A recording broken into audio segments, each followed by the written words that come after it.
as Bernhard Drax, who he and I met years and years and years and years ago in Second Life. In fact, I remember the very first time we met in your Second Life studio, Drax. I was with Brian Regan at the time, and I was just like such a groupie. Like from day one, from the very first second that I stepped into your studio in Second Life, I became a groupie. And I was reflecting the fact that it's years later and I can remember that speaks to recall and memories that are created in a virtual environment in my mind. I would, if we had just met some other way, like, I wouldn't have remembered, but I remembered because I was embodied and it felt like I was there. So without further ado, I'm going to let you tell the students how you got started with immersive, and then I've got some questions. But hey, everyone that's here, just as a quick spoiler alert, and this is our Metaverse week. And if you were here for my lecture on Tuesday, we talked about what is the Metaverse, what are virtual worlds, and what is the difference.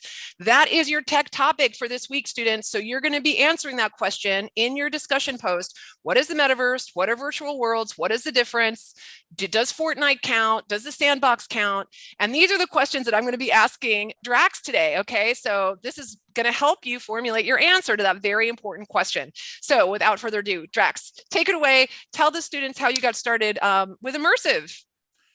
Well, Lisa, it's first of all, it's a pleasure that you invited me here. I'm coming to you guys from Munich, Germany, and I'm a total energizer bunny, but usually at 4 a.m, not at local time 11 o'clock. But I'll try my best. So I don't recall our first meeting, Lisa, but you know that as a virtual celebrity, there's so many people coming in and out.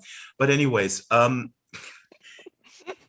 am a documentary filmmaker, and I kind of stumbled upon Second Life in 2007. I had no background in gaming. It's actually really weird hanging out with all these people from the tech industry and all these gaming people, because I was a musician when I was a teenager. I was locked in my room, not gaming, but just trying to be the best guitar player on the planet. And so when people my age, I'm 51, when I meet other people, they go like, hey, do you remember the Commodore 64, man, and this game on the Atari? And I go like, dude, I have no idea. I was trying to figure out some Metallica riffs and stuff. So then I stumbled on Second Life in 2007 because a friend of mine said, hey, we don't want to tour anymore. I was a professional touring musician. And he said, hey, we can do stuff. We can just log on to the computer and have like little avatars and go in there. And I said to him, really, that stuff exists? That sounds really cool. Because something clicked in my brain when he said that. And it reminded me of like a feeling, and I figured this out later when I was 12 years old, growing up in the suburbs of Munich. And you look at the trains, you go like, is this it? Like this suburban upbringing, and this is really terrible. And I just long to be in the world and the world come to me. So anyway, when my friend talked about this thing, Second Life, and a virtual band, I go like, this is maybe the thing, this is maybe like the place to be, and to just be with everybody in one space. So I signed up an account in Second Life, and I was looking for him in the directory, and I couldn't find him. I mean, I didn't know what was going on. So I called him on the phone, go like, dude, where are you in Second Life? And he says, what? I'm not signing up to this crap. This is a waste of time. And I go, okay. I hang up the phone, and I started running around, and it was utterly fascinating. And actually the cool thing was, back in those days, everything was really chaotic. So you would run around, and parts of like houses were like hovering in the air, and some guy was standing there, and just random objects appeared in front of him. So there was this total chaos completely appealed to me right off the bat. And to this day, it's fascinating because a lot of gamers, then I was, of course, running around going, I discovered this awesome thing. And all my gaming friends like, oh, that sounds interesting. And then when I just caught up with them, they go like, yeah, this is really boring because I don't know what to do. So this is something for me that I figured out over time, that for a lot of gamers, and I say this without any judgment, Second Life, or so virtual worlds broadly speaking, have very little appeal because you have to be very self-motivated and sort of self-directed in what it is you want, right? So you come in, and there is no leaderboard, and there's no sort of directive, hey, you got to do this, and then you get X amount of points. Interestingly enough, over the years, I've worked with Linden Lab for a long time, the makers of Second Life, and there's always people within Linden Lab that this is an ongoing discussion where they always go like, hey, should we put a game functionality, gamification, should we put that into the welcoming experience or whatnot? And there's always a huge discussion. People pro and con, like really, really like two sides that are very like, no, if we do that, we destroy sort of the ethos of what a virtual world is, which is basically a sandbox where you can build a game, but you don't have to if you don't want to. And if you do it the other way, you will exclude people who don't like that kind of stuff. But then, of course, the other party says, yeah, but we want to get the gamers in. So this is a very interesting, almost insolvable conundrum. But anyway, that's what happened about 16 years ago, and I'm still here. And I just completed my third feature film, and by last count, I think I made about 250 little profiles that range from 2 to 5, 6 minutes. It's kind of human interest pieces, I would say. I looked into marketing from some marketing ideas early on, did some reportage, sort of NPR, PBS type format, and then I focused on the individuals that sort of make all the stuff, because that's, to me, to this day, the most fascinating aspect. People from 15 years old to 88. I profiled that guy who's 88 years old, and he made his own movie in Second Life. It's just absolutely fascinating. If you put something in front of people, an unlimited array of colors and crayons or whatever you want to call it, people who would never sort of self-identify as creative, they just start doing stuff. And this is the last point, and then I'll shut up. I struggled over the years, as a lot of people, a lot of sort of Second Life enthusiasts, how do you very quickly describe what it is, right? Because when people say, okay, tell me what it is, I draw these total blanks, and then I go and then I ramble, and then the other guy in my head says, okay, you sound like an idiot, you sound like a cult leader, this sounds like some Scientology stuff. But I figured out what I'm saying now is Second Life is like Minecraft, which much better graphics, much better scripting engine, and a functioning economy. And now, and today I add a functioning economy that is not based on cryptocurrency or NFTs. And that gets kind of the conversation rolling usually. Yeah, I love that. So what, do you want me to, can I call you Drax, or should I call you Bernhard? Please, no, Drax. I mean, the coolest thing when I go, I'm a permanent resident of the US, but I'm in Germany now. And it's interesting, in the very beginning, when I traveled back and forth many times, at immigration, they would always go like, they would look at my passport and go like, Bernhard Drax, is that your real name? Like, yeah. And I remembered it to this, the guy said, you're gonna make it really far with this name. That was like in 1996. Oh my God. And you have. So in a non-existent pixel world. Yes. But it is existent, right? And I argue all the time that people that think it's not real, it is absolutely real. But let's start with the very basics. How do you define a metaverse? Let's just start there. How do you define metaverse? Okay, this is a really interesting question. And a lot of people who work in this space are dismayed, pissed off, and annoyed by the media throwing around the term metaverse and using it as a synonym, often with specific offerings in that big space. So the idea of the metaverse is sort of an all-encompassing virtual world. The term, I believe, comes from Neil Stephenson's Snow Crash. It's a book that came out in 1992. Encourage everyone to read it. This is the book that inspired Second Life founder Philip Rosedale to sort of embark on this journey. But the thing is, the metaverse does not exist. Actually, my dad sent me an article from the German paper today. Oh, the metaverse is so cool and this and that. And I was like, the metaverse does not exist right now. There is a lot of different companies that want to dominate the metaverse. Some smaller players, they're looking to collaborate, but essentially it's, in the current economic environment, a a fight to the death, where people want to dominate the space and then kind of dominate what the modus operandi within the spaces. But the metaverse does not exist. I've read articles about this thing, Decentraland, which is out of Argentina.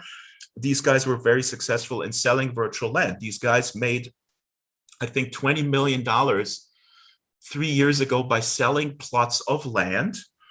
And, you know, I mean, I don't want to go off on a tangent. I think that's a pyramid scheme, frankly, these guys. But anyway, so this article used, for example, Decentraland as the metaverse, just because they happen to be sort of the thing of the day and very successful economically. I've seen other articles where Rec Room and other sort of VR game world kind of hybrid things will call it the metaverse. But yeah, to answer your question, the metaverse does not exist. It's to be built.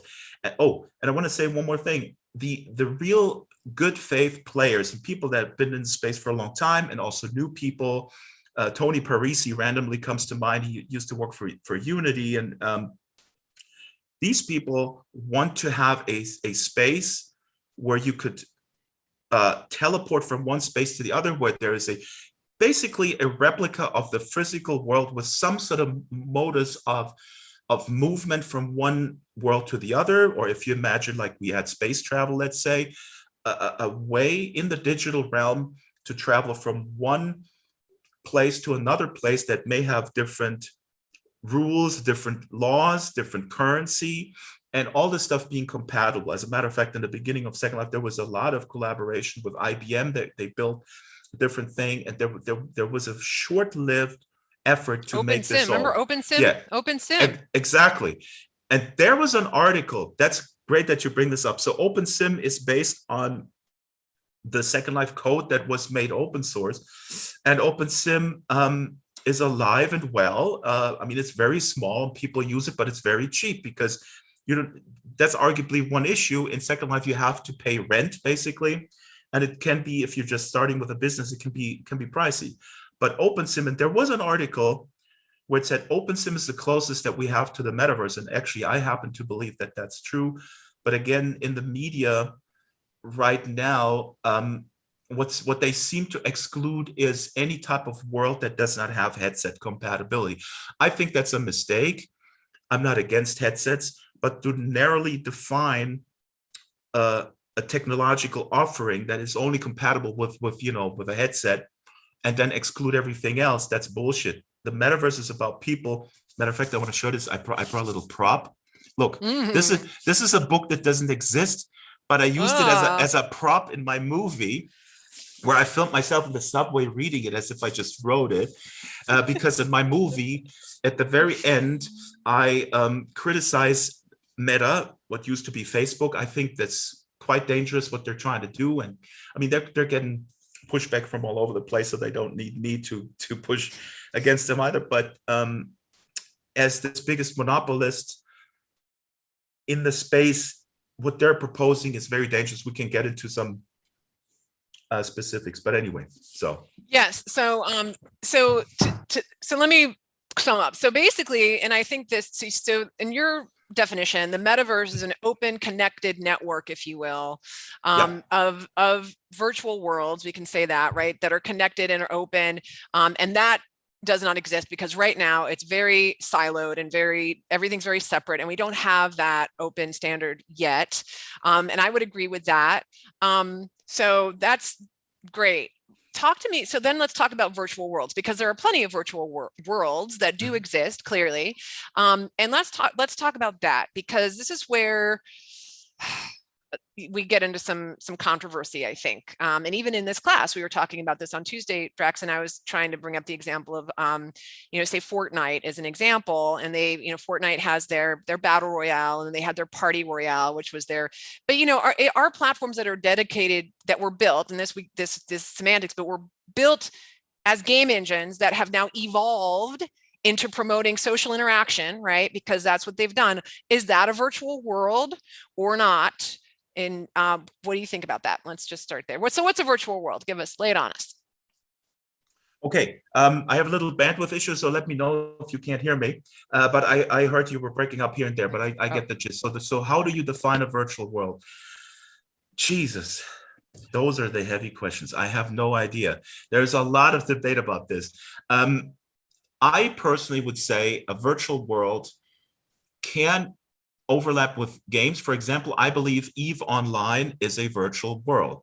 Now, EVE Online, kind of a sci-fi trading, whatever you want to call it, trading in space, battling and trading in space type thing.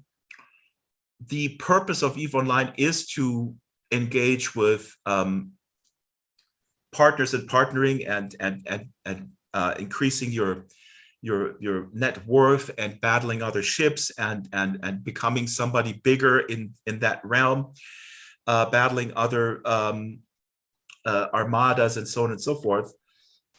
But you don't have to do it. So I think, I mean, okay, let's just do this. Tom Bölsdorf, who teaches at UC Irvine, he was quoting Edward Castronova, I believe. He said a football stadium is not a game. So let's do it the other way around. What is a game? A football stadium is not a game. You wouldn't say that. You can play a game in it, but you don't have to. And that's what I would say is a virtual world. So a virtual world is a digital space where you can exist, basically doing nothing. Right? So if you imagine then a world that would throw you out, that would say, hey, you're not doing anything, you got to go. That's not a virtual world. So I don't know. right. So for example, if you have like an action game or something and you just say, hey guys, I'm just hanging out here on the corner, and some dude comes along and shoots you and said, hey, then you're dead. And then, it says game over. That's not a virtual world. Yeah. Yeah, I like that definition. And I love that analogy of the stadium versus the field and the game, because the stadium isn't the game is the game, but the stadium holds hundreds of thousands of people. Virtual world can hold lots of people, but it's not the game. There's the world that holds the people, and then you can play a game within that world, right? And I can tell you what is really fascinating. Sometimes I get into these battles. I don't know why. I should know better, but sometimes I post, like we all do. I post a comment, usually on YouTube, and now especially with the metaverse. I mean, for us, it's like going up and down, right? The hype cycle. All of a sudden, nobody's interested, and then, oh my God, this is happening. So we both have been through this sort of up and down for a few times. But now, like, I posted something on a YouTube channel and say, Second Life is not a game or something. I admit I wanted to, because I know what's coming back. And then some dude, of course, like, dude, you're delusional. Second Life is a total game. Like, really? I know a lot of people who just, they wander the woods, and some other people make money. Dude, what a waste of time. And then, just debate them, because that actually works when you mention the income stream, right? So then I say, oh, really? So I know this woman from Turkey, and she makes a living with her bathing suits that she makes in Second Life. She's like the #1 bathing suit producer. And then I saw what the guy was coming back the next day, and he said, dude, it's still a game. That's lame, making bathing suits. And go like, really? Would you rather I don't know, work flipping burgers at McDonald's or make bathing suits in a game? And I think then he didn't respond to that. But so this is like my tiny little social experiment, where I find it rather sad that you have to always mention the fact that specifically Second Life has a very stable economy, and that there are people who are making income with really self-taught skills, and really basically with the often touted small business ethos, because it's really like a mom and pop type ethos. And some people got very big, but it's, I'm not saying it's like a magic bullet. You go in and then you make shitloads of money. No. But it's hard. It's hard, but I would say because of the barrier of entry is so low, is that what should be possible in the physical world, meaning what is always sort of touted, oh, if you just, the grit and then you'll make it, which is BS. The American dream, we all know, has a lot of problems. But in Second Life, it is still sort of true in the sense that you can have this little store, and then you can move to another place, or you just start building stuff, and if it doesn't work out, then it doesn't work out, and then you go somewhere else. But Yeah, I where love was I? that. What was the initial question? So, What is a virtual yeah, world? yeah, and we have a question from Justin. Justin, do you want to go ahead and ask your question? I see your hand is up. You're waiting very patiently. So, what's your Ooh, question for? this Zoom thing Hello. is amazing. I know. Hello. Hi, Justin. Gil. My question was, so can a virtual world be considered like the facility, for the place of the game or play? I took a sports business class and we defined what play was, what gaming was, and what is it to like participate and define what a game is. So I just was trying to ask, is the VR or the virtual world just can be considered a facility or a place to facilitate that computer-based community, essentially? Very good question. So I don't know, did I say this before? It's so a virtual world, you can make games.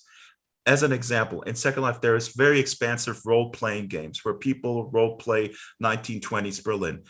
For example, they dress up in period clothing and then they run around and speak German, Guten Tag, whatnot, in a replica of Berlin. Then there is tons of zombie shooter games. There is sort of Star Trek-y type. There was actually a Battlestar Galactica thing where I think Universal sent them a cease and desist letter, and then they said, no, please don't do that, it's fan art. And then Universal said, okay, you'll keep it. The difference between a virtual world and a game is that you can build a game on top inside that virtual world. This is it's complicated, but it's also simple. Just so imagine you, in front of your house is this park, and in the park some people have a picnic, they eat, and you put on a basketball game or a soccer game. Since I'm in Germany, sorry, Fußball. I know Americans for football is that thing, but it's just a space. It's a blank slate. It's a space where you, because you use the word community, where a community can gather, and then they choose what they want to do with it. Now, I'm not an expert in other worlds, but I'm an expert in Second Life, and I can tell you this is what some people don't understand, because people go like, yeah, if I want to build if I want to make money with a game, then I should learn Unity or like what's Maya. the other, or Maya, or what's the other big one? Unreal Engine. Unreal, that's right. Unreal, and then I have those skills, and then I can sort of deploy this game, and then I sell it on Steam or whatever. Absolutely. But I did a whole bunch of stories for people who make games in Second Life, and what they said, why are you doing this in Second Life, and why don't you put this on Steam or whatever? Now, this has to do with the type of game. That's true. I mean, to do like a platformer, let's say, I don't know, it would be cool to do it in Second Life, but it's also, I don't know if that would make sense.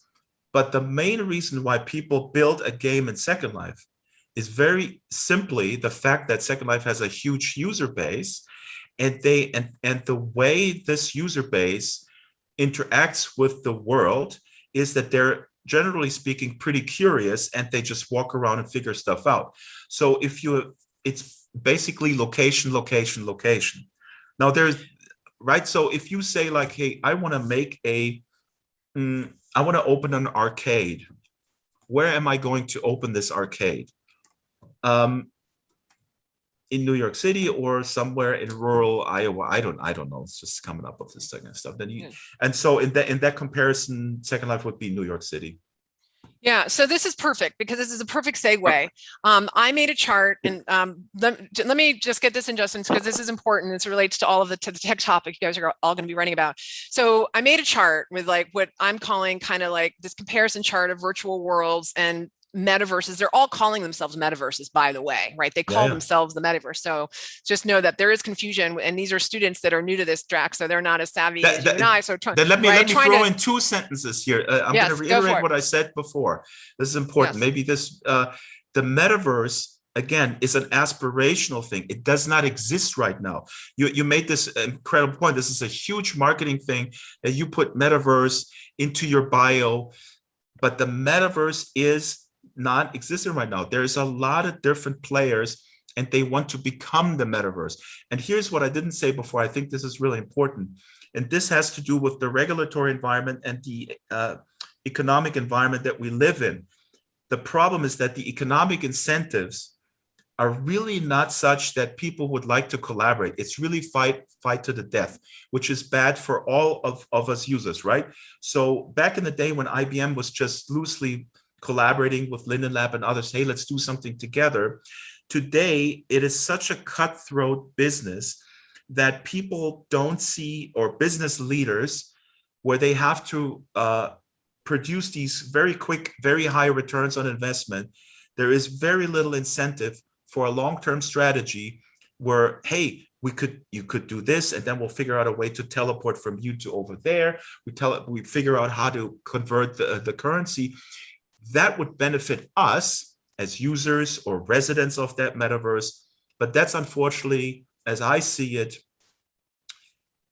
not a viable business strategy, which really sucks. I mean, I can see, the CEOs are sitting there like, and I had these conversations with Linden Lab CEOs in the past, and I would love to collaborate with these guys, but I really can't, because I need to produce these returns, and so we're going to just do our own thing. The compatibility stuff with these other things is not a priority right now for them. Yeah. So you made a really good example of building a game. The reason why someone might build a game in Second Life is because the audience is already there. They've got however many users. So there's a community around it that could potentially get you foot traffic to your game. Now let's reverse that. Let's take Fortnite. Fortnite has 350 million active users apparently every month, 350 million. Now they've got big Ariana Grande and Marshmello and Deadmau5 are doing concerts in Fortnite. Why? Because they have the people, right? It's the exact opposite thing. We've now got bands that need to scale. They want to have millions of people coming to their concerts. So they're going to go where the people are, where the millions of people are. They're in Fortnite, and now they're having these concerts, right? Does that make Fortnite a virtual world? Yes or no? Good question. I would argue yes, but I was going to say something to Justin too, and it depends what you guys, what your goal is. And thank you, Lisa, for mentioning Fortnite. Fortnite is a huge ocean liner compared to Fortnite. Second Life is like this tiny little tugboat. But here's the thing. Now, what I come from music. I was a professional musician. I mean, I still am. I still have an income with music, but I played in independent, smaller bands for a very long time. What does it, for me as a creative person, is it helping me that these huge artists are flocking to this place? Not necessarily. I would actually argue there's plenty of examples in Second Life when we're talking about music. There's a lot of musicians, indie musicians of varying, quality. Let's be honest. Some are really crappy. Some are really, really good. There's a Japanese pianist who is amazing. They have carved out an audience over time. Tia Rungray is the Japanese guy. So what he does, he builds a new stage every single concert. Amazing. So he collaborates with other people. Sometimes they're floating on a cloud or whatnot. And then he plays at home on his piano. He mics the piano. He pipes it into Second Life. And, that takes a few years to kind of get this audience. But he has a fan base. It's always full. There's always 50 to 80 to sometimes over 100 people. You can, in Second Life, you can have 250 people if you play it right. So my point is, for him, for Linden Lab would love to have Ariana Grande, and I always talk about, as a metal guy, I always talk Metallica. They would love to have. They had U2. There was that U2 concert back in the day. Right. So for these companies, they're all like, we got to get these huge artists in because this is huge publicity. But for an actual small independent artist, this makes absolutely zero difference. It does, what I don't know. I think my point is clear. I don't know if I'm repeating myself. Yeah, well, the platform, and this goes into the next line of questioning that we need to get into, because I'm mindful of time and we have Draxtor for such a limited time today. And I know we could talk about this stuff, and maybe we'll get him back to talk to us again. I guess let me say one more quick thing. Yeah. I guess what I'm trying to say is for people to think about what your goal is as an art. I don't know if you guys are going into marketing or creating or whatever, but my point is, and actually the marketing director of Linden Lab, he made this great analogy. He said, we are the cool comic book store at the corner. We're not the huge mall. We're not the Barnes and Nobles. We're not Comic-Con, but we are this persistent little place that is hip where people go. So I guess the point that I'm trying to make is, when you're a creative person and you're talented and you're confident about what you have to offer, I found in my own life, and I'm a very ambitious guy, it's sometimes a lot smarter to go into a very niche audience and to laser focus on a niche audience, rather than going like, oh my God, I gotta go big. Now I'm thinking of this analogy. I studied music at the conservatory, and I just recently bumped into a friend of mine who's from Italy, a super talented musician. He's a touring musician. He plays in the jazz world. He tours all over the world. He's very successful. He's booked for recording gigs. He's the #1 guy for saxophone, bass, clarinet, and so on and so forth. When I meet him, he drives big cars, he makes good money. So I meet him, and then we sit down for a drink, and he goes, oh my God, Drax, I wish I would have a #1 hit, man. And I go, dude, you are so successful. You got this house in the Alps. You drive a BMW. I drive a freaking Fiat. I don't even care about this stuff either. But I guess the point is, what I found so interesting is, and this is a larger philosophical point, this is a guy who's very successful in his niche, but he's not. He's dreaming of something that is, I don't know. It's kind of a bizarre dream, I think. But yeah.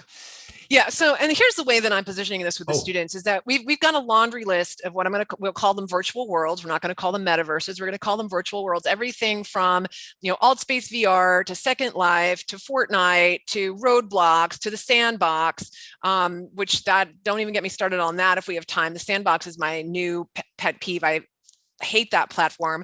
$1,000. So Snoop Dogg just released his. Oh, that thing. Yeah. Yes. Snoop Dogg just released his video in Sandbox. You can't get access to it unless you pay $1,000. Like, I'm sorry, but that takes you off the list in my world. Like that, I'm done with you at this point. It's crazy. So I love that, so anyway, long story short, okay, you've got your list, including like all the places. And from a communications perspective, your job is to now pick the community. Like, let's say you're like, okay, we want to, we want to engage, we want to get our organization's message out to someone. And you're going to look and determine, okay, which of these is the best one based upon our objectives, yada, yada, yada. And to your point, maybe the objectives are small, it's a small niche audience, and it's going to fit right into Second Life. Maybe it's a client who needs to scale, like Intel. Intel won't spend money on anything unless they're going to reach 1 million people, in which case they're going to have to go to Fortnite, right? So these are the differences that organizations consider when they're thinking about building a strategy like this, right? So now here's the question for you.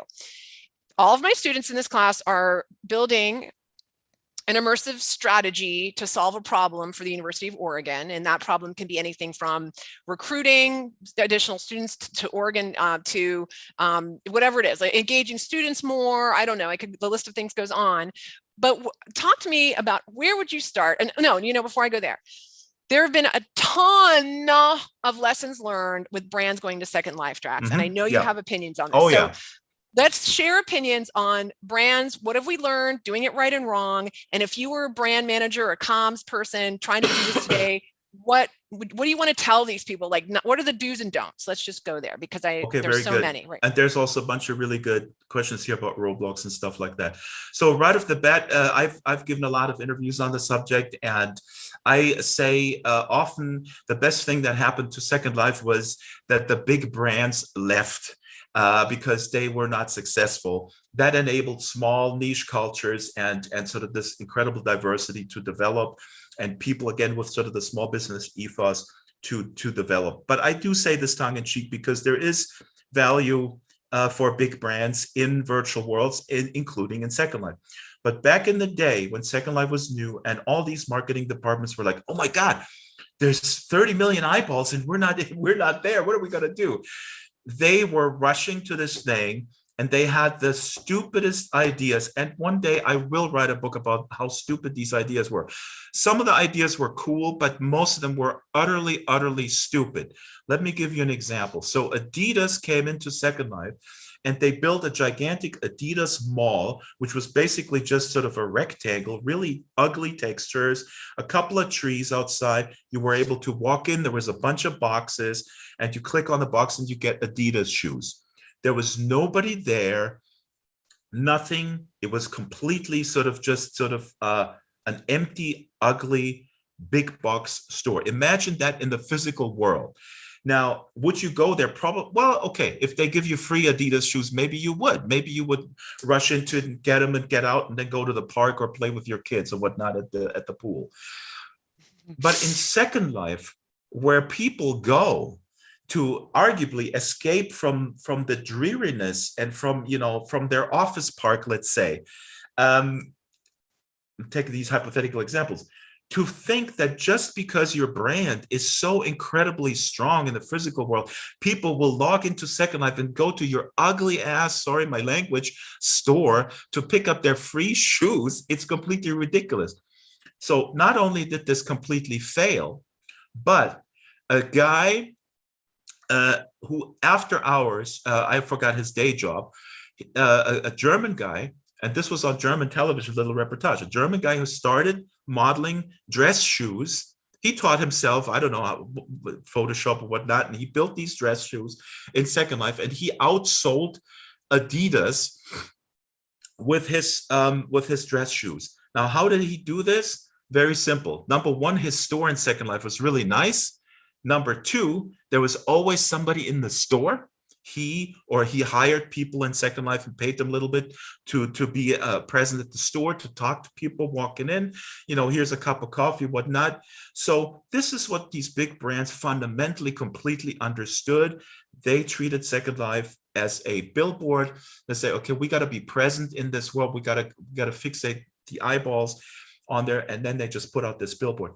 And to my mind, I mean, I've seen good stuff, but frankly, what's happening now, I don't see them. I really feel they have not learned at all. Let me throw in a quick fun example. So Toyota had this car, the Scion.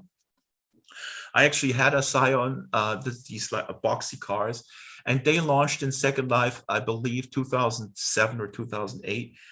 And Toyota gave away a Scion, but they didn't just give it away. They built an entire region with a really, really cool street, like a racetrack, but it was like really high. You could go up 3,000 meters and go up and down. And so that was something that was very easy to build, extremely cost effective, and arguably, at least for a little bit, fun. I mean, I would have had other ideas. And let me give you one more example of a good example. ING Financial, the huge Dutch bank, they, in my mind, had the best idea. They bought an entire island in Second Life, divided it up into 30 plots of land, and they did a huge campaign where they said, we are in the metaverse. And I believe they used the term metaverse back in the day, 2007, 2008. We are giving away land in the metaverse. You just have to write in an email, what is your idea? How are you contributing to this virtual community that we're trying to build? That's what they did. There was nothing, hey, we sell financial services. There was nothing like, hey, here's like a virtual credit card that looks like a flying carpet and you fly around on it, some stupid stuff like that. No, they were completely in the background. It was just called Our Virtual Holland. It was orange. And in the description, when you click on the land description, it would say this is run by ING Financial. Now, of course, they have the luxury of having a very well-known brand, and then they used it also a little bit as a petri dish and kind of like a focus group.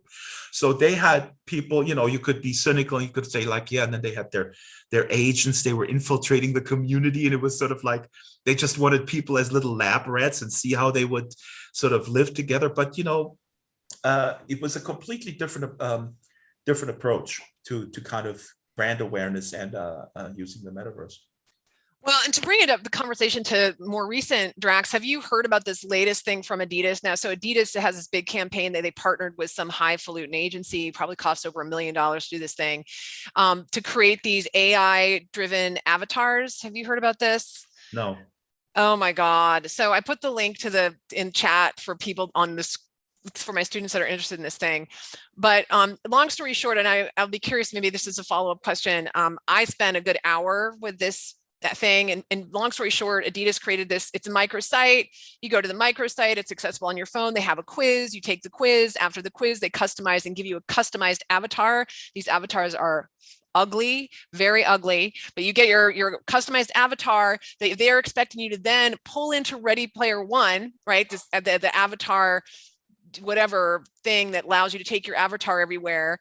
And then you're going to take this Adidas avatar that's ugly as fuck and then take it into all these places. Like the whole thing is ridiculous.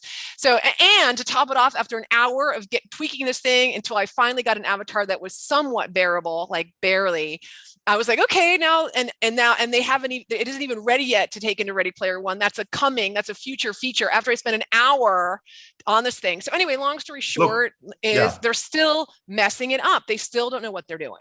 So, and they spent, I can guarantee you, $1 million plus on this thing. Like I should have given a disclaimer early on. To me personally, and this is, please nobody take this personally, to me, marketing is a necessary evil. I'm holding my nose when I interact with, I'm exaggerating a little bit, but you have to understand where I'm coming from. I'm primarily interested in culture and community and documenting that in audiovisual form, right? So some people have called me like, oh, he's an ethnographer. I can't claim that because I don't have a degree in social science, but that's what I kind of want to do. And I worked at an NPR station and was a local reporter, and that's the kind of stuff that interests me. To market and to kind of keep people just buying shit that they don't need, if you want to do that with your life, that's fine. Please do it, but it's not for me. So when I hear you, and I've just looked at this website, this to me is utterly sad. I find it utterly sad that we live in a world where the planet is burning, there is war on every end, and people outfit their weirdly looking avatars with branded items. And the people in the marketing suite that make shitloads of money, they're basically laughing at you. They're laughing at these users. Look at these idiots, how they're wasting their time. Now, my dad would probably say, I love my dad, he would say, well, what's the difference with what you were doing in Second Life and what other people are doing in Second Life? I say, okay, you got a good point. I'm not claiming that people in Second Life discuss philosophy all day, or I don't know, or social issues or whatnot. No, there's an element of escapism. But the big difference is Second Life and Roblox was mentioned. I actually think Roblox is pretty cool. I also think Minecraft is pretty cool. There is no brand dominance or pressure from sort of established brands to kind of play on their playground. You mentioned Snoop Dogg. I have a lot of respect for Snoop Dogg, but I also think, frankly, these huge artists, they're engaging in very questionable pyramid schemes to kind of rip off their artists, and they should be making music, quite frankly, or other things. It's highly questionable stuff. Yeah. I don't know where we're going with this. No, this is good. We've got lots of questions here, and I want to just speak to them, as many of them as I can. Oh yeah, no. Oh, can I say something real quick? So yes, go quick. Because here, some brands were just looking for advertising on these platforms, not trying to appeal and connect to the users. Do you think this could create problems for users? So this is a good question, because also in Second Life, for example, the users are called residents. I mean, this was a decision by the company Linden Lab to establish that vis-a-vis users. I do like that though, because it suggests that you have a stake in that world, right? You're not just a recipient of the crap that is fed to you. You know, here you take it and you pay for it. You actually have a stake in that world. And that's kind of the metaverse that I want to see when we're talking about the metaverse. Again, I'm not opposed to advertising. That's fine. But what is important is that there is a basis in actual community, and that these communities have agency over their space. Here's a quick analogy. I lived in Pacific Grove, California for quite a long time. And Pacific Grove had no McDonald's. They had no big brands. Now, Pacific Grove had a lot of money because they had vacation homes and other things. So they were able to push back against the big brands coming in. Downtown, no Starbucks, nothing. So this whole downtown of Pacific Grove was a huge asset for tourists that enjoyed the fact that there was only small businesses. Now, this is not possible for Monterey, for example, right next door. It's not possible because they need that revenue. And when Starbucks comes in and they go like, you know, we can pay X amount.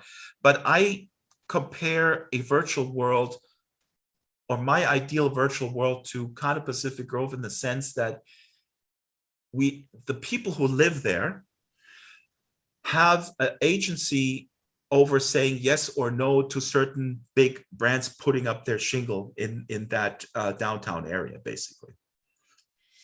Oh my God. So listen, okay. So the lessons learned. Lesson number one, if you're going to come in as a brand, you've got to respect the residents. Hey, just let me get this thought in. Okay, sorry. You've got to respect the residents, and you've got to do something that is going to be valuable for the citizen. This was a huge miss.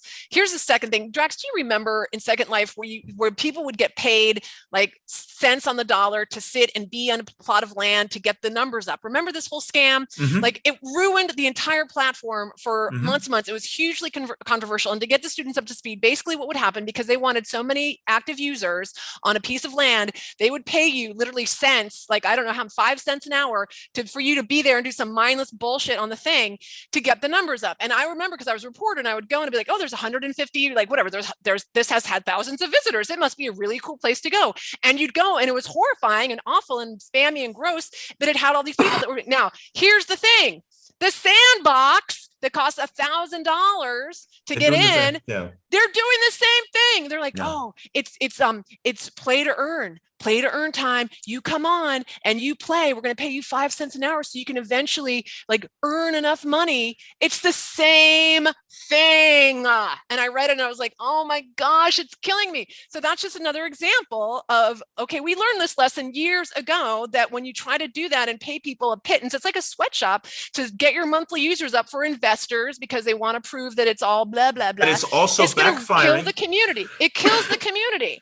And we know this. This is a lesson we learned 10 years ago, people. I'm just saying. Yeah. No, this is a great example, but it's also self-defeating and it's backfiring, because why people did this in Second Life was, of course, people want to go to a club where there's other people, completely normal, right? You go it's into a social city, platform. Absolutely. Yes, after all. So people to start their thing, they put these other people in there, and they were not even at the computer, but then it looked like there was a lot of people in there, and people looked at the map and they saw all these green dots and go like, oh, there's a lot going on in this club. So they went there. Now, here's why this stuff never really works. I mean, in addition to being sort of maybe unethical, it doesn't work and it backfires, because then people go in and they start talking to somebody else, and that person's not even at the keyboard. Okay. So you go into this club and there's all these other people around. You go like, cool, I'm at the coolest club. Hey, how's it going? Nobody responds to you. They're basically all bots. So this stuff never, in the long term, never works. In the short term, it gets the numbers up. This is what companies do. Then they go to the investor and say, hey, look, we had concert XYZ and we had this many people. I want to address quickly here this question. Do you think all this right, could questions. create Yes. hard to build their own brands on a platform if big companies like Adidas start to infiltrate? This is a really great question. This is a controversial issue in Second Life to this day. Linden Lab has announced, and I've done actually their campaign. There's a comic book graphic novel company called Zenoscope. They make some cool stuff. Brothers, like horror and fantasy comics, right? So they're like a smaller niche thing, but they're pretty big. And so Linden Lab did collaborate with them. They built their entire island, which is very cool. I did all the promotional videos, very proud of it. But it created anxiety within the community, again, that Linden Lab is sort of promoting these relatively big, again, this is not like Adidas level, this is not even DC Comics or anything, this is below. But people already voiced anxiety over this, and this is a very good point. So this is, for a company that runs these metaverse platforms, is a very, very difficult, touchy thing to keep the community happy. And again, I'm not if big brands come in, I'm completely on board with that. But what is a total cop-out, and former CEO Ebba Alpert, Linden Lab, he passed away, and he was a friend of mine. But I disagreed fundamentally with one point that he always used to say in interviews. People would ask him, okay, Second Life Marketplace, what about like if like these huge 3D developers come in and they push the stuff up there and they just flooded basically the IKEA-ization of Second Life, right? The small builder of little objects, and then IKEA comes in and crushes the little carpenter. Ebbe would say, the best content will float to the top. No, it doesn't. These guys have so much money, they can drown everybody out. What the answer that I was looking for was from the CEO of Linden Lab was, yeah, we will look at it and we give these small creators, we push them up and we put them up front. When you log into the marketplace, we rotate and we give everybody a little shot, and we just sort of regulate it a little bit and keep it sort of balanced, that the big guys can't just drown out these small sort of specialty virtual carpenters, the chair makers. Don't you think it's just a pipe dream? I mean, at this point, I feel like the train's left the station. I think this idea of a truly democratized virtual world, the one that you just mentioned, where the CEO is going to, Second Life has been the closest thing, Drax, that we've had to that, I would argue, full stop. But and it's small, right? Where it's niche. It's not so, but don't you, that's not going to happen in real life, like real life. I'm not as cynical as you. I'm very cynical. I just don't see it happening. But which brings me to another point. So Philip is coming back to Linden as an advisor. Just very quickly, and I know we're getting close to time. Are you happy about this? So I love Philip. I mean, he is a visionary. He will speak all day long about the importance of keeping these spaces open. He talks about the dangers of brands and Silicon Valley owning this stuff and how it's going to mess up everything. Like, I love him for that. Is he going to help SL be a competitor against Meta? Because that's what they want to do. Talk to us about it. Yes. So, and we can go over time a little bit, of course. I mean, now you got me in there, like you're with your crack, smoking the crack together. I know. Okay. So first of all, real quick, before I address Philip, the original founder of Second Life, I am actually hopeful. And again, this is a fake book. This does not exist, so don't look it up on Amazon. This is like just the prop for the movie. But in the back, I'm really super proud. Game researcher and author of Designing World says, Richard Bartle calls the book a game changer, but definitely not a game. I came up with that line, so it's pretty good. Brilliant. But I am actually confident that a metaverse that is a platform that enables other people to earn a living is possible, and it comes back to the business model. Now, why is Second Life stable? Because it's basically a subscription model, okay? It's like a rental service, if you will. Linden Lab is renting you a virtual space, and you do with it whatever you want. Now, we can argue if this, is it too expensive or whatnot? That's a different conversation. But it's not $1,000. There's a lot of different ways to get in. You don't even have to rent directly from them. You can sublet from somebody else. Just like when you move to a big city, you just get like this little, you get 5 roommates and you all sleep on the sofa until you get going. But and you can play and you can enter for free. You don't have to pay anything, right? And they don't sell your data. So this is, and I'm going to lead up to Philip. So this is very important to understand that this business model enables Linden Lab to be free of advertising or monetizing, extracting people's data. So people who are operating on Second Life, the residents, the users, they they can sort of trust Linden Lab to kind of leave them alone as long as they abide by the laws and the terms of service. Linden Lab will get a transaction fee if you buy and sell stuff on the marketplace. This transaction fee is about 9%. Now I'm leading to Meta. The last thing that I heard about Meta, which is completely, utterly insane, and I mean, they've been insane from the beginning, but apparently Upload VR, this blog had a thing, will it be possible in the future to make a living with virtual goods and services? And I was like, what? We've been doing this for 50 years. And then I read the article, and it's proposed that Meta wants to take 47% of the top of what you sell for your transaction. It's completely bizarre. So not only is Meta going to monetize the user data, because this is Facebook's core business model, they also on top take sort of this tax and this fee. It's absolutely insane. Coming back to Philip, I'm very excited that Philip is back as an advisory role, because I read the press release. I encourage people to read the press release because it nails it. And he talks about a metaverse that respects the user, the resident, whatever you call it, whatever you call the people who play, respects them, and he positions Linden Lab and Second Life vis-a-vis Meta as a place where you are able to have digital sovereignty. You are respected as a digital being, right? I mean, I don't know. Yeah. I could go on and on about this, but it cannot be overstated how dangerous Facebook is. And we always talk about this in sort of the American and the European context.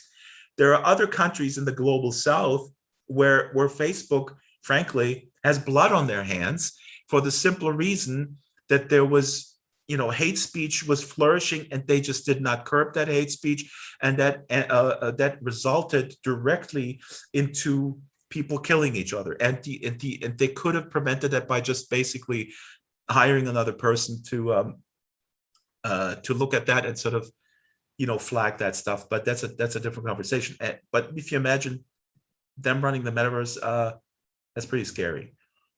Yeah, I totally agree. And just so to follow up, please watch my movie. This is my movie. It's called Virtual I gave it to Cultures them. I gave it to them as homework. They all were supposed to have watched it before they came in today, Drax. They have watched the movie. Ooh. We've all watched it. And you are such a prolific and amazing storyteller. I do need I'm to too give you prolific. props. People don't even know where to start with me. I know. That's well, why you're like a crazy genius person, but crazy. Just to finish up on, so Justin, are you still around? Justin, did you want to ask your follow-up question? I know that I kind of shut you down there as we've got in a heated discussion. So do you want to finish your question, Justin? Hello, can you hear me? Yes. I think my follow-up question was about Roblox, actually. My little cousin started exploring Roblox. I've dealt with them in Roblox for a while. I was just asking, would you also consider Roblox? I wouldn't consider it Metaverse or whatever that terminology is, but more of a virtual world as well, like to a Second Life aspect. Yeah, awesome, again, Justin. let's remember that the metaverse right now is an aspirational thing. We all want it, but it's not there. But yes, absolutely, I consider Roblox a virtual world where you can build games, you can hang out with other people, you essentially can do what you want. I actually had a good friend from Luxembourg. They rebuilt the entire city of Luxembourg in Second Life, and then they moved to Roblox, and they're doing it in Roblox for the city. So this is a huge official thing, and they're very successful with it, and they're working with kids and students and whatnot. The one thing I think is that they're also, Roblox is kind of they're taking like a lot of transactional fees.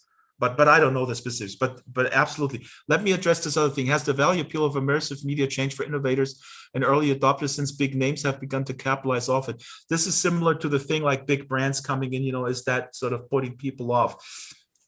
Again, yes and no. It's a very touchy thing. And I think the companies that run these places, they have to be very careful. What comes to mind also is that Linden Lab has partnered with some NFT thing. So for me personally, NFT, and we can discuss this off the air, NFTs is a complete pyramid scheme. It's a complete scam, but that's my personal opinion. Now, Linda Lab partnered with an NFT provider. I forgot the context. That also created a huge backlash.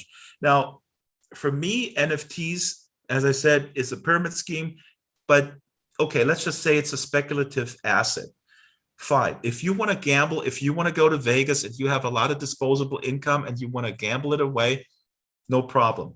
But to build a virtual world on the NFT concept, or even Bitcoin, or any other cryptocurrency, I think is highly problematic, because the fluctuation of the exchange rate is ridiculous, and you cannot build a business on sort of stocks. I mean, I can't pay for a piece of bread if I'm hungry, and that little piece of paper is worth $1 on Monday, and then $50 on Tuesday, and then on Wednesday it's 20 cents.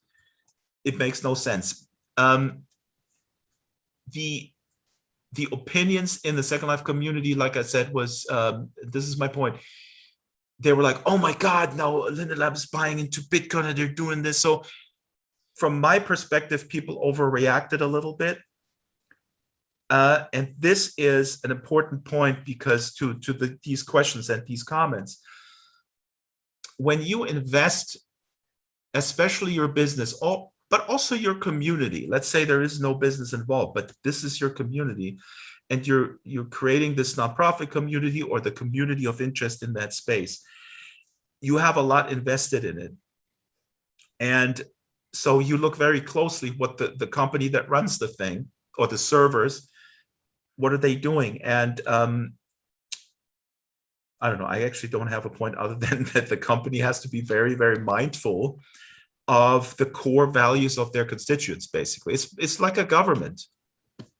That's and what I'm saying. And let me just share. I'm going to just share my screen really quick, because I think you might find this, and everyone might. So this is I made this chart, and I think this just comes back to Justin's question around roadblocks. And we can see we've got the number of users. We've got, is there a VR headset option? Is there a mobile option? And then the devices that are supported. And I think this is just a really important point as you start from a strategist perspective, and thinking about building a communications plan for a specific population. You have to understand what that population is and where they are. So if we look at some of the big numbers down here, which is where I'm sorry, there's Roblox right there, and it was fun. I actually loved. I had a good time. And Vans is way better than Nike Land. That's my takeaway, the Vans thing. But to your point about it's interesting why your friend moved from Second Life to Roblox. Second Life has not been mobile. And I remember this was an issue back in the day, where it's like everyone started moving to mobile phones. And I remember trying some really crappy, I don't know. I don't even know what you'd call it. Trying to get into Second Life on mobile, and it was just a disaster. So I think this is really important. And if you look here at everything that's under 100K monthly users, does not have a mobile option. In order to get the scale that brands like Intel or these big corporations are looking for, you have to have mobile access right now in today's world. And I know that Facebook wants to change that, and that's a whole nother discussion. But you look at Roblox, 150 million, and this is monthly users. This is not all up. This is 150 million monthly people are on Roblox, kids mostly, on their phones, playing these, doing whatever they're doing. So it just makes sense why Nike Land now and Vans has invested money in Roblox, and maybe even why your friend has moved there, versus coming to Second Life. Now, Second Life has 750,000 monthly users, and that might even be slightly exaggerated. I think at their heyday, they had millions, to your point, but now it's definitely decreased a bit, and now they're kind of getting a resurgence.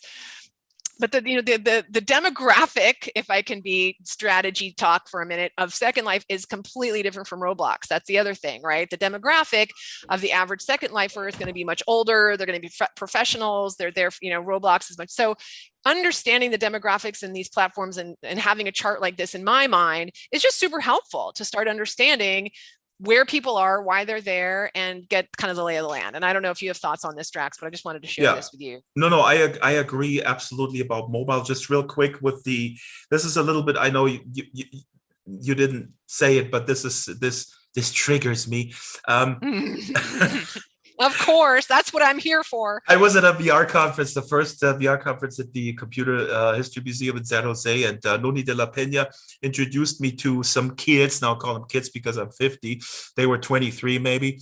They were from USC, and she says, "Hey, this is Drax. He works with Second Life," and introduced these people. And one of the guys said, it was very nice. He was very friendly. He said, "Oh, Second Life, yeah, that's where the old people go dancing and stuff." He didn't mean it in a bad way. It was like, oh my God. And then I think he immediately noticed, like, oh my God, I think I offended this guy. The demographics in Second Life are really varied, especially in my film, like the furry clubs. Like there's a huge furry community, and they're a lot younger. There's a lot of content creators, high-end content creators that I work with my book club. I have a weekly book club, and we partner a lot with people who can build these worlds, because we build a new world every week. And I found by way of that, I was looking for people who are good. These are all people in their 20s. So they, again, but this is a specific type of creative person. They looked around and they go like, I have these 3D building skills. What am I going to do? I don't want to build a game necessarily. I want to build assets, right? I could go to the Unity asset store, and maybe they even have that in addition, but they also have a Second Life store. And they're very successful. They make anything from spaceships to like paintball gun games or whatnot. To castles, to like beautiful, huge mansions and castles. I mean, these places are, the talent in Second Life is immense. I mean, without a doubt. That was one of the things that drew me in, was I would go and find all the builders. That was like my shtick. I'd go like, I'm going to find the builders, and then, hire builders to make tattoos and such. And it was so fun. Yeah. No, but this is really important to keep in mind that a lot of people are younger. But the reason why my friend Pitt went to Roblox is definitely mobile. And mobile is something that is, I think, very important. I don't think that importance will wane, even if, let's say, Apple comes out with AR glasses tomorrow and people have that. People will still have mobile devices. And Linden Lab is working on a mobile interface. They actually brought back an older guy who was there before. They rehired him, but it's so I don't know where that's at. It's a complex digital technical task. I don't know the specifics, but that is something that bothers me too. They should really get the mobile going. Can we talk about IMVU for a minute? Do you know IMVU? That yeah, I actually have an anecdote. Tell us the anecdote about IMVU and what you think. So I was in Frankfurt, Germany. This is a true story. This is really totally true. So I was in Frankfurt, Germany at another VR conference thing, and at this hotel, low-end hotel that fits my budget. And the guy at the counter. So we come in, and I have this Drax Files. I did a YouTube show called Drax Files World Makers, and so I have this Drax Files T-shirt on. I go in there, and then in the evening I usually go for a long walk, and so I leave. At the guy at the front desk, he sees me again. He's standing there with the cigarette. He's looking at me. I still have the Drax Files T-shirt on, and then I go my round for an hour, and I come back, and he's still there. And then he goes like, "Sir, can I ask you something?" And I go, "Sure. Do you know anybody from the Drax Files? Because I need you to talk to my wife." And I said, "Okay, and I said, "Okay, what do you want me to talk to her about?" "Well, the problem is my wife is spending a lot of money in IMVU. And, she's spending like a lot of money. She's buying clothes and stuff. And then I was looking around if there's maybe another thing. So saw this Drax Files series, and I realized people can actually make money rather than spending it in this other thing called Second Life." And I said, "Well, yeah, I'll talk to the producer." Was that a German? Was that person German? Yeah, it was a German person. Of course it was a German. It had to be a German person that wants his wife to make this. I love it. Oh my God, that's such a good story. That's such a great story. So a lot of Second Lifers actually have some of the content creators. They also have a presence in IMVU. I'm not familiar with it. I've never really played it. There is the word play, but a lot of people say that it's basically just playing dress up, and there's rooms. The functionality is very basic.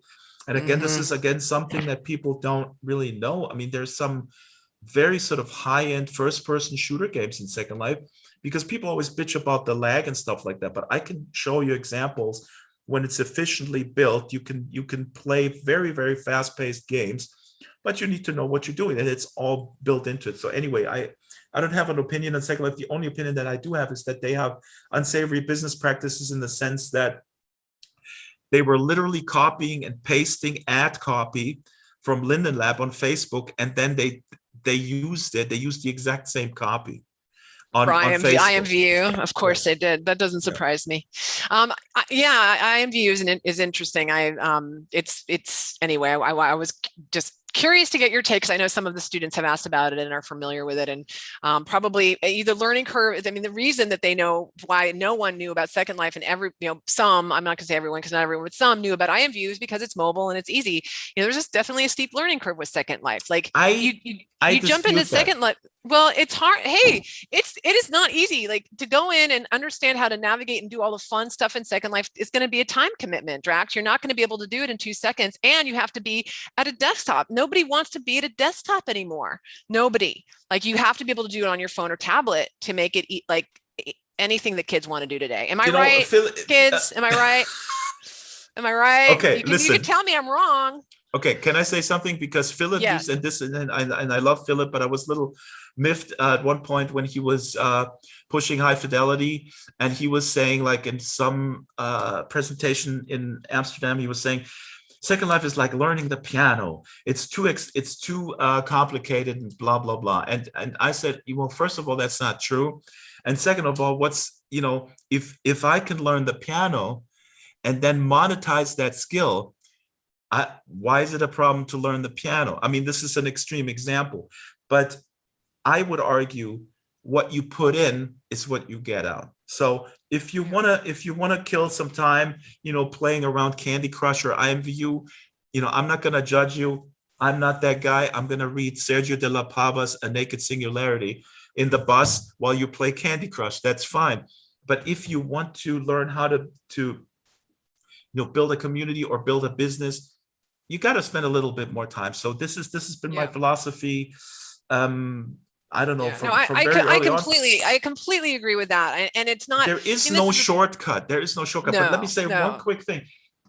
Because we're doing this book club, you're not wrong about the learning curve if you're doing it on your own. But if you have someone holding your hand, and I do this now every week because we have a weekly book show and we bring in total noobs. Some of them are complete super noobs. I mean, we're talking people who have never been in any type of 3D type thing. Can anyone join the book club, Jax? Can anybody join the book club? Oh yeah.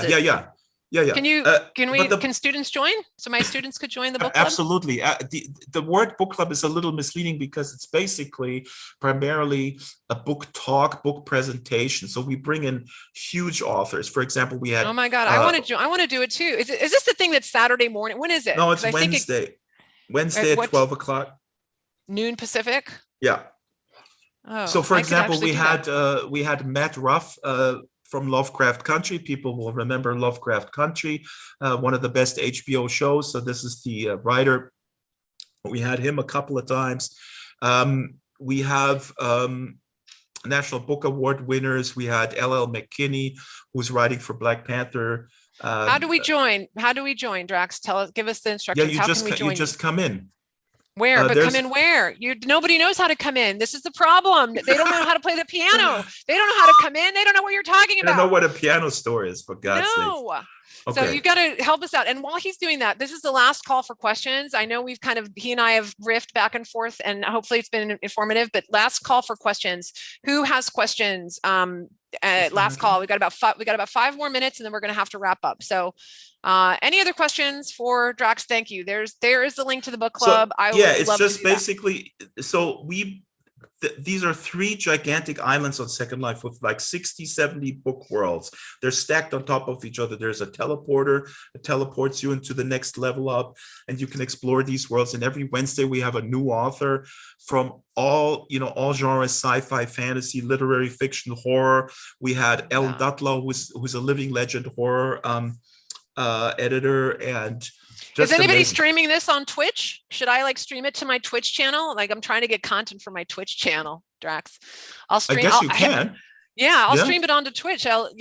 Let's do that. We'll work together. I'm not on Twitch. I reject Twitch because I'm an old fart. I reject TikTok. I'm very ideologically blind. I'm stuck in 2008. Oh, I love it. I love where you're stuck. And have people seen Napoleon Dynamite with a guy where his uncle gets stuck in 1982 and he wants to build a time machine to go back to 1982? Yes, that's a great movie. I'm like that with 1985. But anyways. So, okay, questions. Anyone? Now is your chance. Anything? Have we exhausted every avenue? You guys are clear about what a metaverse is. You're clear about what a virtual world is. There's no other questions about any of it. Okay. Well, Drax, this has been amazing. Drax, I'm going to give you the last word. You have the last word. These are aspiring immersive strategists. What do you want to tell them? This is it. Where did I read this? So for you kids out there watching me, remember, if you get good at something that you hate doing, that's not good, right? So for example, if you're very good in just sort of plugging in the internet at home or something, and then your aunt and your uncle think you're the resident IT expert for the entire family, you're sitting there and you're getting all these calls. Can you fix my internet? Can you fix my internet? I don't know where I was. I thought in my head was this was good. But it's not that funny. I guess what I'm trying to say is, please look at what matters for the community. Treat the community with respect. Don't treat them as a recipient of a campaign. Look at them as individuals. Look at them as individual human beings, not just numbers.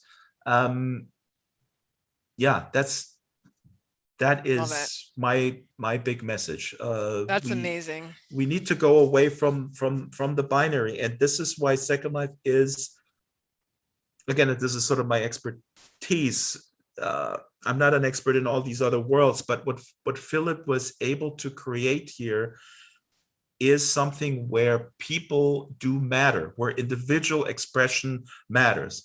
And I'm talking about actual expression. At the book club meeting yesterday, we had a flying toaster oven with a cat tail. I mean, if you look, I've done a lot of furry videos for the official Second Life channel, where I interviewed furries. I mean, these avatars are works of art. It's unbelievable. You got these dragons, and these are basically handcrafted by people. This is not some pre-made avatar from Adidas with some sneakers that are mass-produced somewhere by people who kill themselves at, for absolutely no money, the digital version of that. So, think about what you want to, which master do you want to serve, basically. I guess. Oh, I love that. I love it. Well, big round of applause. Yay. I should maybe start a religion. I heard that there's a lot of money in that. Yeah. Oh my gosh. Or get, no. So awesome to have you. We could talk all night, and I appreciate you staying up late for us again. I really appreciate it. Hopefully I'll see you again someday soon in Munich, as soon as they can get over there. If you're going to do any events over here, you let me know, and we will meet up. So we will come over there. I'm really afraid of flying because too many crazy people on planes. Oh boy. I know. Well, we'll keep the silver lining. But I have all these cards and I can't hand them out because you can't hand them out. No, like people, like I go in the park with my dog and people cross the street because there's the crazy guy. He's talking about virtual worlds and the metaverse. I love it. Well, okay. Awesome. Again, thank you. Have a very good night. Beauty rest, and we will catch up. I'm going to try to make the book club. That sounds amazing. Great questions. Good luck to everybody. If you want to check out Second Life, just ping me. I mean, you can give them the email is drax@draxtor.com. I'm happy to do little tours, time permitting. So if you want a tour, why don't you come in? I mean, we did a thing with Jenny Odell from Stanford. We did a tour in Second Life. So think about that. Yes. Oh my gosh. I would love that so much. We will make that happen. That sounds amazing. I would love that. I would easily sign up for that. So yay. Oh God, Okay, Drax, you take care. Go get some rest I and might be we'll dead by talk then. soon. Oh, stop. All right. I love you. Thank you again Bye. so much. Thank you. Bye. Thank you. Oh, so good. So good. So good. So good. Love it.